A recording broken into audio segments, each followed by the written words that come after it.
ಭಾರತ ಪಾಕಿಸ್ತಾನ ತಂಡಗಳ ನಡುವೆ high voltage ಪಂದ್ಯಕ್ಕೆ ಮುಹೂರ್ತ ಫಿಕ್ಸ್. ಆಸ್ಟ್ರೇಲಿಯಾ ವಿರುದ್ಧ 4ನೇ ಟೆಸ್ಟ್ ಪಂದ್ಯಕ್ಕೂ ಮುನ್ನ ಭಾರತಕ್ಕೆ ಆಘಾತ. ಕಿಚ್ಚ ಸುದೀಪ್ ಅಭಿನಯದ ಮ್ಯಾಕ್ಸ್ ಟ್ರೇಲರ್ ರಿಲೀಸ್. ಅಭಿಮಾನಿಗಳು ಫಿದಾ.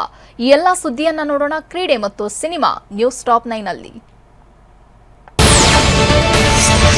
ಫೆಬ್ರವರಿಯಿಂದ ನಡೆಯಲಿರುವ ಚಾಂಪಿಯನ್ಸ್ ಟ್ರೋಫಿಯ ತಾತ್ಕಾಲಿಕ ವೇಳಾಪಟ್ಟಿ ರಿಲೀಸ್ ಆಗಿದೆ. ಫೆಬ್ರವರಿ 20ರಂದು ಭಾರತ ಬಾಂಗ್ಲಾದೇಶ ನಡುವೆ ಮೊದಲ ಪಂದ್ಯ ನಡೆಯಲಿದೆ.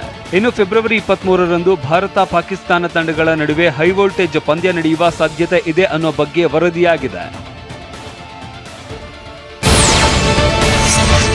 ಚಾಂಪಿಯನ್ಸ್ ಟ್ರೋಫಿ ಹಾಗೂ ಭಾರತ ಪ್ರವಾಸದ ಟಿ20 ಸರಣಿಗೆ ಇಂಗ್ಲೆಂಡ್ ತಂಡವನ್ನ ಪ್ರಕಟಿಸಲಾಗಿದೆ.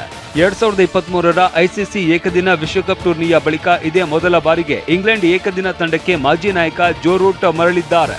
ಮುಂದಿನ ವರ್ಷ ಫೆಬ್ರವರಿ ಹಾಗೂ ಮಾರ್ಚ್ ಅವಧಿಯಲ್ಲಿ ಐಸಿಸಿ ಚಾಂಪಿಯನ್ಸ್ ಟ್ರೋಫಿ ಟೂರ್ನಿಯು ಪಾಕಿಸ್ತಾನದ ಆತಿಥ್ಯದಲ್ಲಿ ನಡೆಯಲಿದೆ. ಆಸ್ಟ್ರೇಲಿಯಾ ವಿರುದ್ಧ 4ನೇ ಟೆಸ್ಟ್ ಪಂದ್ಯಕ್ಕೂ ಮುನ್ನ ಭಾರತ ತಂಡಕ್ಕೆ ಗಾಯದ ಭೀತಿ ಎದುರಾಗಿದೆ. ಟೀಂ ಇಂಡಿಯಾ ನಾಯಕ ರೋಹಿತ್ ಶರ್ಮಾ ನೆಟ್ಸ್ನಲ್ಲಿ ಬ್ಯಾಟಿಂಗ್ ಅಭ್ಯಾಸ ನಡೆಸ್ತಾ ಇದ್ದ ಸಂದರ್ಭದಲ್ಲಿ ಅವರ ಮೊಣಕಾಲಿಗೆ ಗಾಯವಾಗಿದೆ. ರಾಹುಲ್ ಬಳಿಕ ರೋಹಿತ್ ಇಂಜುರಿ ತಂಡಕ್ಕೆ ದೊಡ್ಡ ಆಘಾತ ತಂದಿದೆ. ಐಪಿಎಲ್ನಲ್ಲಿ ಅತಿ ಕಿರಿಯ ಆಟಗಾರನಾಗಿ ದಾಖಲೆ ಬರೆದಿದ್ದ 13 ವರ್ಷದ ವೈಭವ್ ಸೂರ್ಯವಂಶಿ ಈಗ ಲಿಸ್ಟ್ ಎ ಕ್ರಿಕೆಟ್ನಲ್ಲೂ ಹೊಸ ಇತಿಹಾಸ ಸೃಷ್ಟಿಸಿದ್ದಾನೆ. ವಿಜಯ್ ಹಜಾರೆ ಟ್ರೋಫಿಯಲ್ಲಿ ಬಿಹಾರ ಪರ ಆಡುವ ಮೂಲಕ ಈ ಸಾಧನೆ ಮಾಡಿದ ಅತ್ಯಂತ ಕಿರಿಯ ಲಿಸ್ಟ್ ಎ ಆಟಗಾರ ಎನಿಸಿಕೊಂಡಿದ್ದಾನೆ.